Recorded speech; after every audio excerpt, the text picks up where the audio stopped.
Abo nonsia me my shefo nyina jo ema makwa ba di ba XTV enyumre nonsia kase so enne eye branda enne eye ya omobosom ne data se duani ba kon afempimie ne aduani mienu no emu emra so nsem akoso ye maimo amahudo so nsem agude mu nsem ka kubi ya bobo ne nyina so ne so se krogen a ye de ebro se enyumre nonsia kase ewo XTV so obehu ye live ewo Facebook eye XTV GH Samsung YouTube eye XTV Ghana TikTok XTV 391 Instagram eye XTV Ghana Twitter eye XTV Ghana na ene nwumre nsem bia wo bete ene sei eye wopani a ekane wo ye osoafo a wo hwe enyinama hode ho nsem so eye opani boachi ejakon wo de atodwa ese Ghana man pani na adedan kwakofo ade wo no se woti we wone no enkasa wo frɛ no anapo se wone na tena se akasa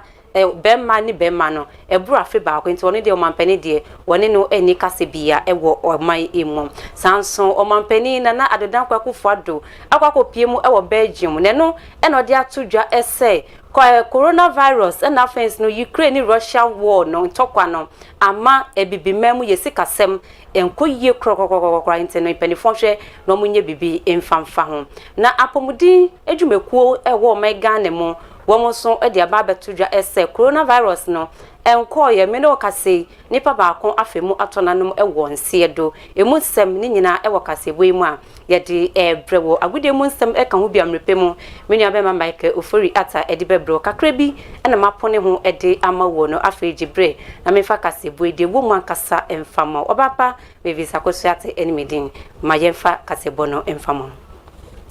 ye sha ase dia ye nyina ye beka ya wopani eye boachi ejakon wono ekane no yo soafa wono ene hwe enyinma hoden hu nsem so na ye nyina ye wo man mu yenim de si ye woni wo mampani na adodan kwa ekufo wado ameriday hu semsem bia eba ye na ekowie echi wo mampani na adodan kwa ekufo wado ahye se won kotena nchen wo kotena fie kakra na won kohwe ne yiwi ne ma ewo fie ebepem na enya de ye sanso afre ne biuma ye de ne dibre no etimi ama obi fufuro na no mo ena wopani enurada wokopie mu o ye sister station ba kwa wo mu ene no ehwetwe nkomo ena wode atodwa se wono omampani na adodan kwa ekufo wono wone ne nkasa wo na mo no enya de oni no ewo ntokwa wo nkyire no oni no ni ntokwa bia ayese kristofo a wo maya aka na wose omi de mehu na mechia no mehu na mechia na nso meni no eni nkomo bia saa pepepe ena wose woni omampani etie na wo kyeremu se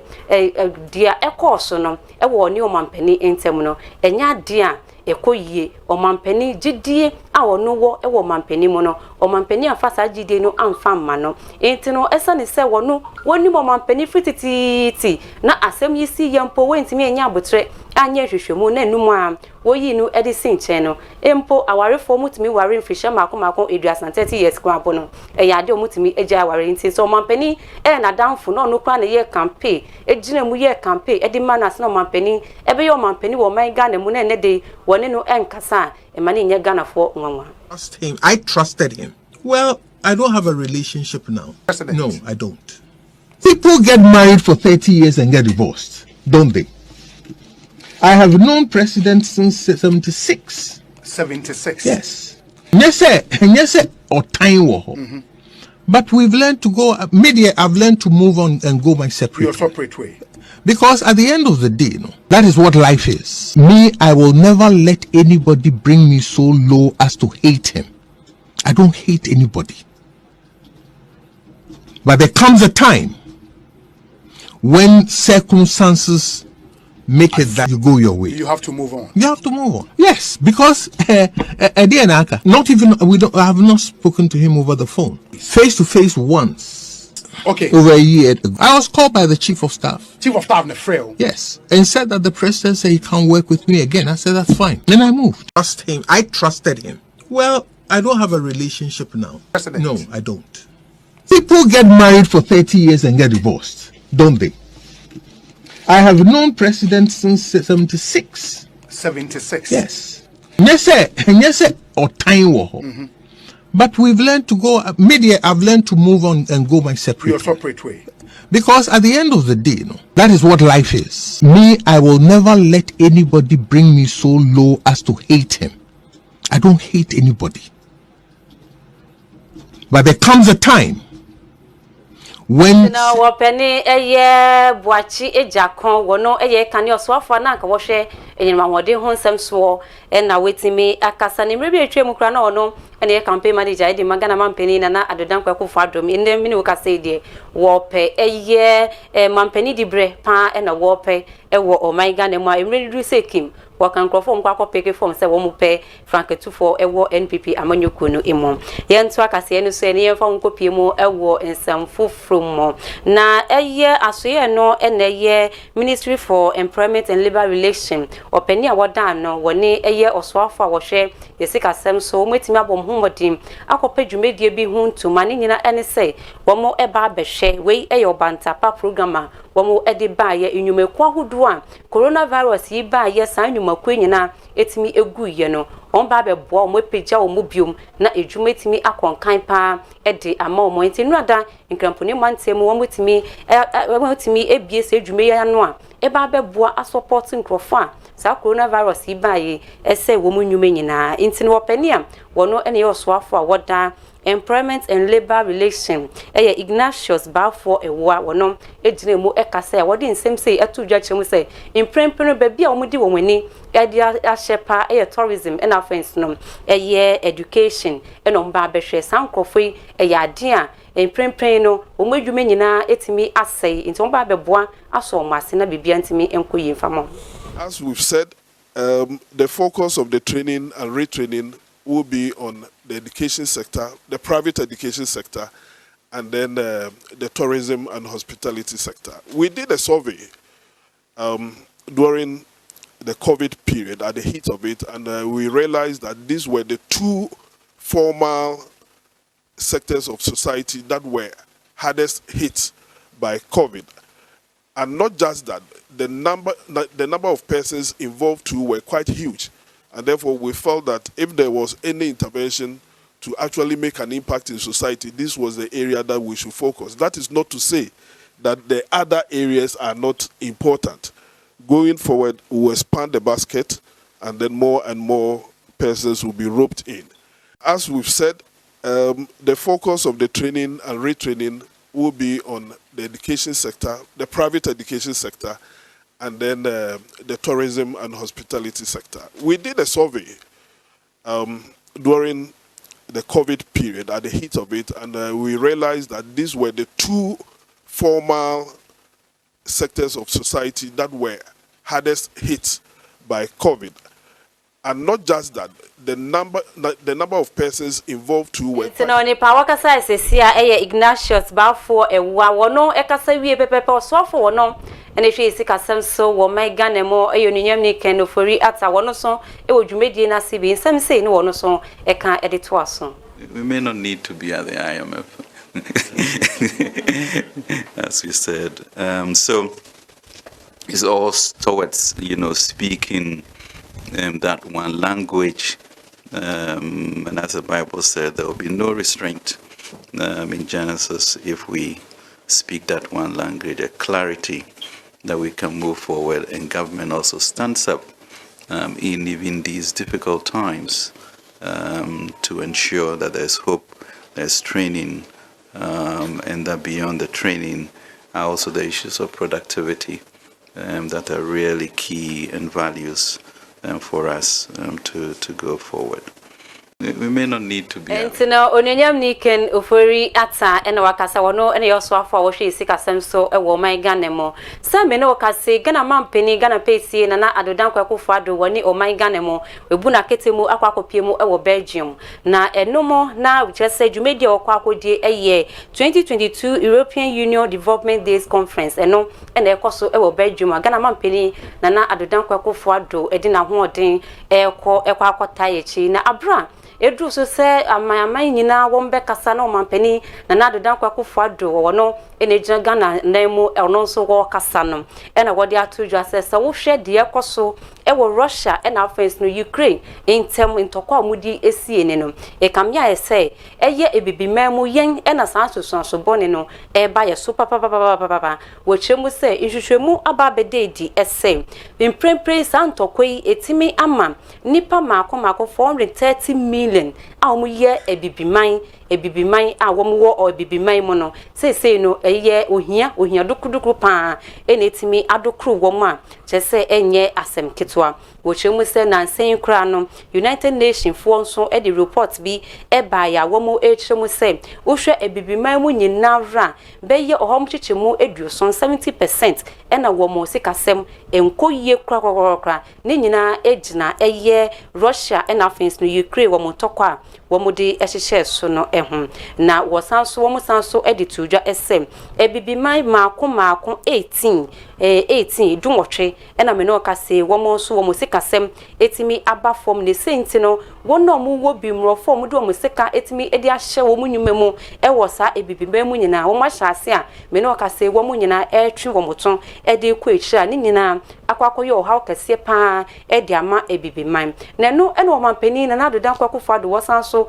e de tuso esem na nsaya ena COVID-19 e ba ye coronavirus e ba ye kra no o haw a wode ebreye no yentimi so ano krampo enwieye eni se eye Ukraine ena afenso Russia for omotokwe esanso edi ebehyehe so enti wo kiremu se wedie wode adesedie ena di ma ebibiman panifo nyinara ese emra so se bibiman mu nyina yenka yentuma mfambo ano ne yenhwe kwan pa ye befa so se na be ya ye ne eye Russia fuo be kasa Russia mampeni ye ne be kasa na santokoi ento entimi etwa wo twemu se obibiman mu mpanifo ye de yensa hye ye dem refemu na ye hwe se ontokoi ebesi na ebesi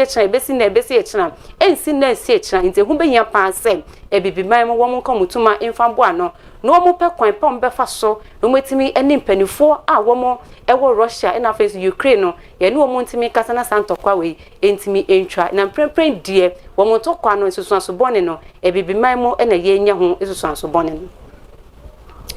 na chese wo mampeni na adodan kwakufo ado ena wode sansemi wode atodwa e wo Belgium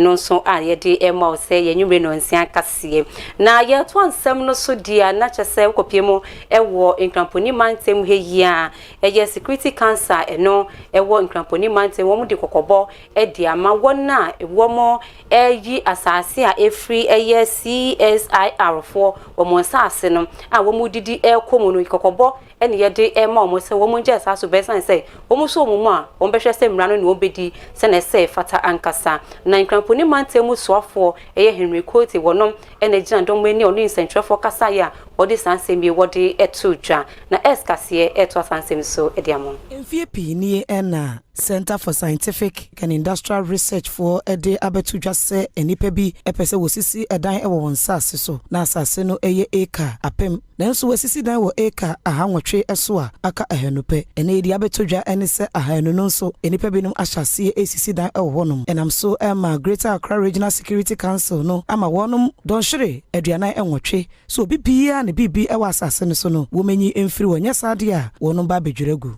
otitire ne awoda Accra Rexec ano Henry Cote no wodi tu just say we ye kokobo ya wode ma wono mu asisi bibi asi asase no so wa meyi a onu ankasa e de mfidie e ba bedwiri egu ebia sanko modwuma yiko ni yi a enka beboa me ne omienu na ya start aye poultry farm binimu ni niama a no so de adwuma pa beba nanso amanesa ankrofo sisi dan wo so ye na wo ye se ade no de ekro no wo muntumi biom enti wo mkopa besia ana wo de twa ho wall 200 acres wo twa ho wall the gate esia no langa de bi se no de ne den enti we wura wall no mu ana wo musisi adan na no ye ko ye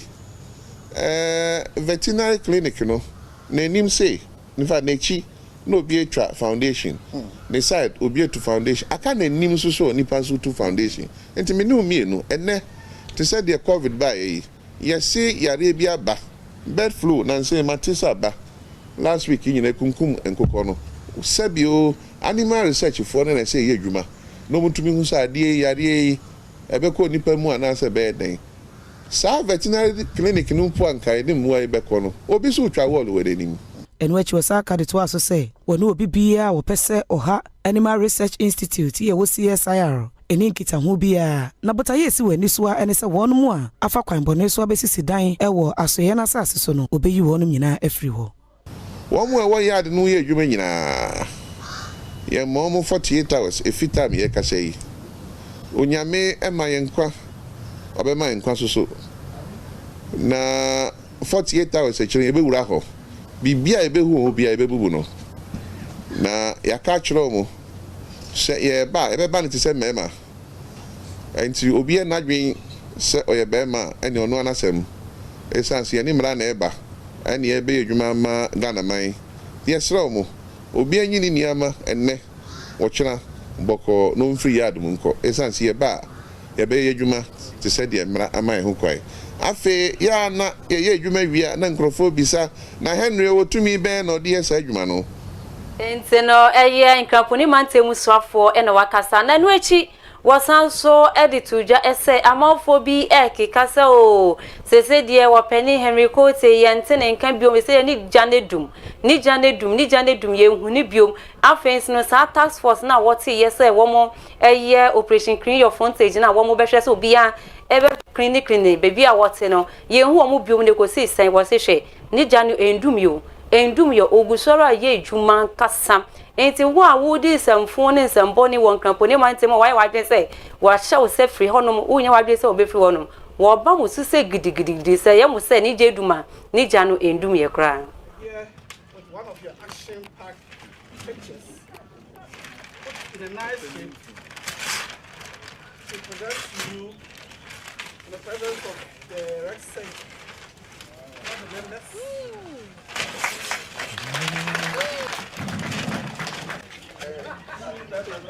But this is from all the media, but I wanted to pull a surprise. And I appreciate the fact that you are leading Accra towards a cleaner environment, or a more disciplined environment. This is not to say we are compromised in any way,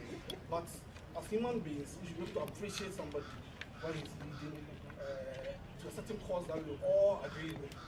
So that's why we are here today. Thank you so much, sir.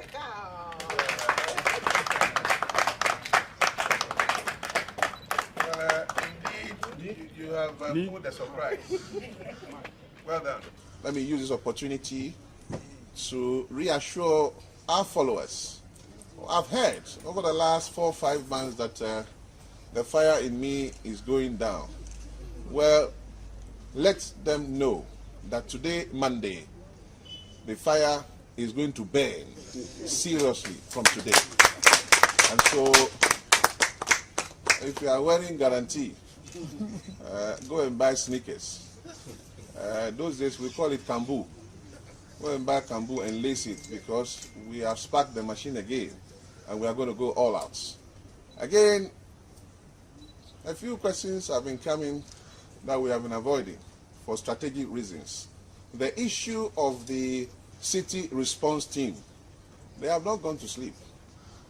We are putting together some administrative plans or processes. Inshallah, very, very soon, they will be deployed onto the streets of Accra, and we will make sure that we work together with all and sundry. Enti no onyanyam ni Henry Kote wono ene ye kramponi mantemu swafo ene wodi sansem nyina etodwa enrada na ye to akase no so dia na ye kɔ apomudi monsemo na apomudi dwuma ye kɔ fo so na dia ba betodwa ese imprepare no coronavirus no ye say unity apagya ne mu papa wo manga ne mu a enye asem kito omo sega na fo nyina se panen no na yesi ye mfambo ye ho ban no bi biara bo ne homodin no nko wo bi no omo kyerem se 2022 yi eyade a nipa ba kon coronavirus yi enam so watona no ewonsie do eskase eto sansem so ediamo wo manga ne mu no empenifo twese COVID-19 yade no asan ama ne homini so bi mu a enipa bebro apem na enya yade ni bi ewo mu se Ghana ban edisika ekofa abamba pane bai senka obi bia enwo ne mfamo ye ho ban emfiri yade no eho enso apomde adwuma eko awodo ekyerese sesei enipa binum aye wadwen se COVID-19 bamba pane wonwo yenam so ama yade no sesei asan ama ne homini so bi Dr. Frank Sribo ena ye president ya woda Ghana Medical Association no ano wo kyerese se bamba pane omanfo anyi antomodi a ene yade no besan so atrebiem ewo mayim. When it comes to infection of health workers in this recent surge of COVID-19, I think we don't really have all the figures available at the moment, and if we give any figure, it may not be a correct figure. And remember that for us as health workers, we are always happy to declare that some of our staff have been infected, it doesn't mean that we are the only ones who are getting infected. It's just that even within the population, there is a lot more people infected than even the health worker groups. But Enwechi and a director of Ghana Health Service, Dr. Dacosta Abuaje, editor Justice C, enipa bako ena miyade no so ahre ne nkwa. Senti sebambo panie omanfo etimi ejitumwa ebeboa pa ama. Ohaw no ano abre ase ewo omanga. By the GRNMA, there is more work to be done. In fact, those times we were talking about vaccine, the supply chain challenges and others. Now, I want to assure Ghanaians that we do have the vaccines available. And it is important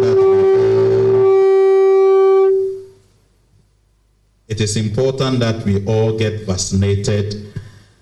to get our lives back.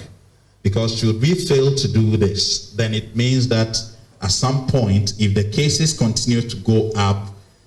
when we'll be talking about the next wave, then it could be detrimental to the progress that we have made. And this is where you saw restrictions, lockdowns, and the other things. So we are only advocating and pleading with all Ghanaians to get vaccinated. And it's only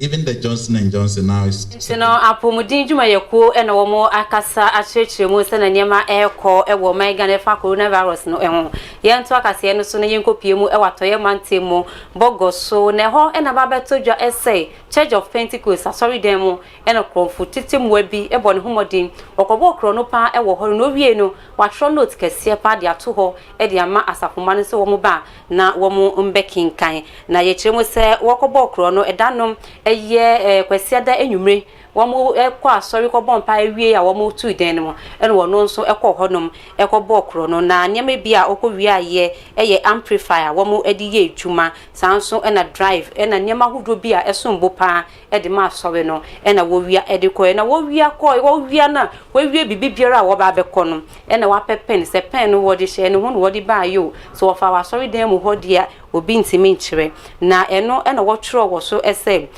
nyankopon kwa Yesu nkwa ena wo hu eye kromfo ne mobo ewa asendua ne so enti no wo mo bompa ye ma no na wo mo ka kye nyankopon se wo nhira no sa eni krata wo tworo edito wo se Yesu nkwa eno hu kromfo a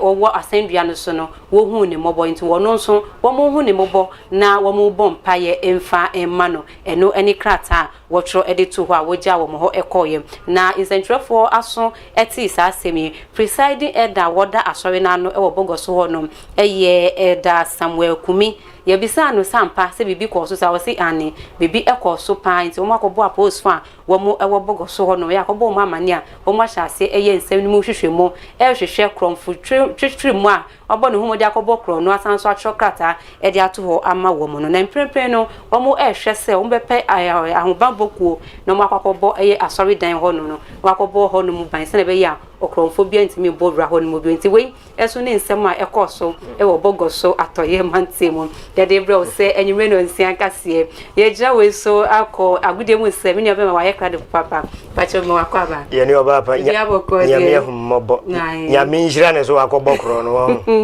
ndomo omo yodi mama no won say asendua no zat na obebo Kristo asendua na nipa mienu aha nti ba kwa mi se wono or represent ba ko no kan say Yesu nkai no wo paradise no eno aha ndu gina no so no o se odi ma fi Pentecost sabe pepe so mo bompa mo no mo senya mi nshira mfama no ai ano ahio enye easy onwia nko nani me wongo so nwia nko nani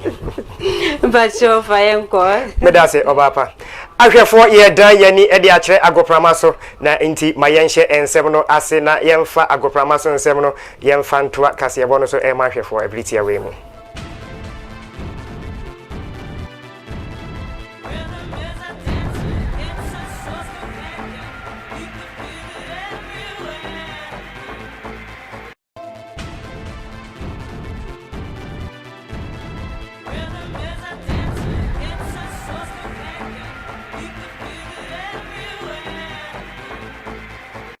Yadi aye agoprama so nsem etwa kaseyebo no so midin e de Michael Ofori Atamwat yen say ebre yen kopiemu ewo executive council member edema Ghana Football Association ora ye friend Dr. Tony Abin me ne e ka say de watumi edi nsem bi ababetudwa e de afa Black Stars head coach ye friend say Otto Addo ne ho ne nsem ni nyina no eyetiawa o kirema coach Otto Addo after say match mu obabefa e Black Stars akansi anase national team no we si akan maako ensia no emu baako pe ene wetumi edi nkunim wo mu nti ne eka say de opani edi ababetu ja say coach emba no homoden ase ansa na Ghana ebekwa ekopie mu ewo FIFA World Cup ebotodwa November mu ewo oman katemu no onhwe say national team no obehyehe ememu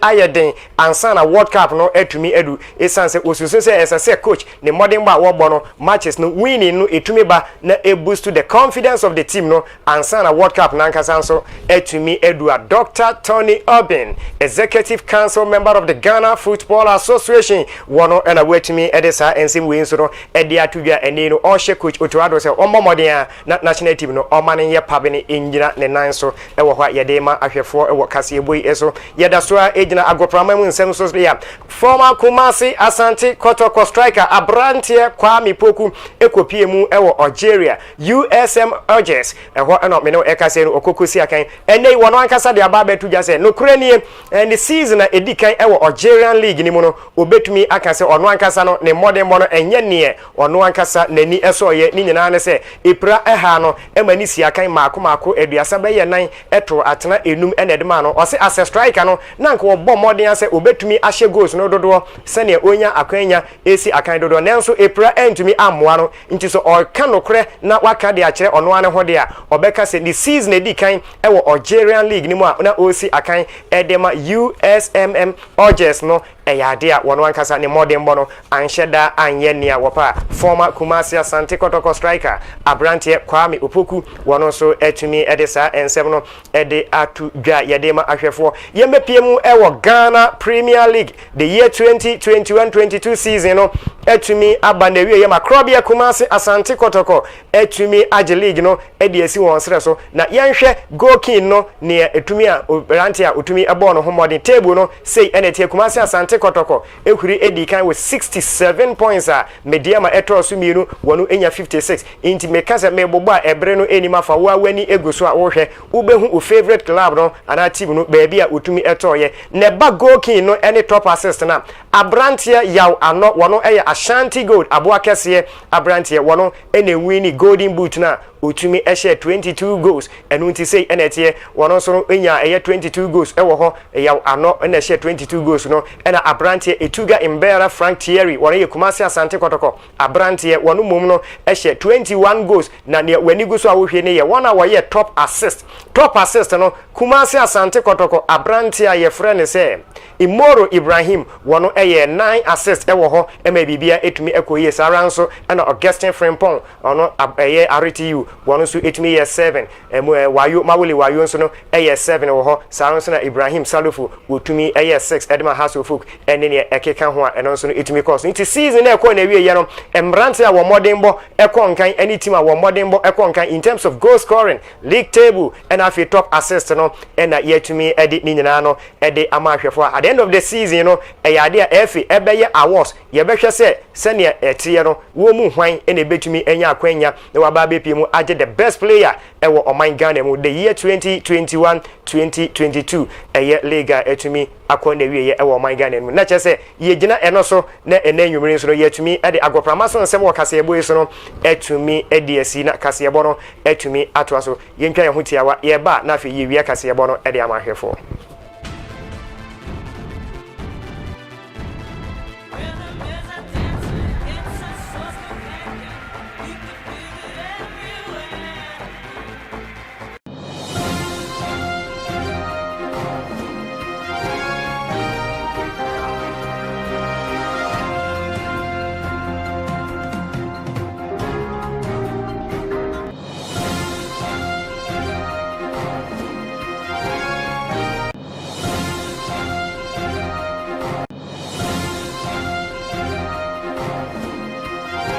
mahwefo nyina akwaba ensam famra eye XTV so na ye de agoprama so nsem no ADC ene anwumre e wo yen kase ebo no so na minu ba Mavis Obapa etumi ato adwumadi ni so e de ama ahwefo ye da wanse ahanso ene ye de kase ebo ni nyina ye de AC ye da wanse se wonya brain ni adaje na wo hwe XTV ye anwumre no nsia kase ebo etwa tokra e wo ne brande ene ye de ama wo no hu ye live e wo Facebook e XTVGH isem nyina ye bebo nyina bede e wo YouTuber ubenye bi ahwe e wo hono na anwumre ye fa sedan fama wo no mo gira camera na chi e mayen e DJYX na fence no Faith jo twa ye tu mo e low abra Bismarck nso e taneti se pintim na nkrofa omo pensem nyina gu krata so ma ye ma ye bekinkan e de ma wo e zina Hasan na fence no Fafali Blaze na kinkan fo no so e me oba pa me visa kwesi atemi nyo be ma Michael Ofori ata Moat ye da mo ase e mo mo enihwe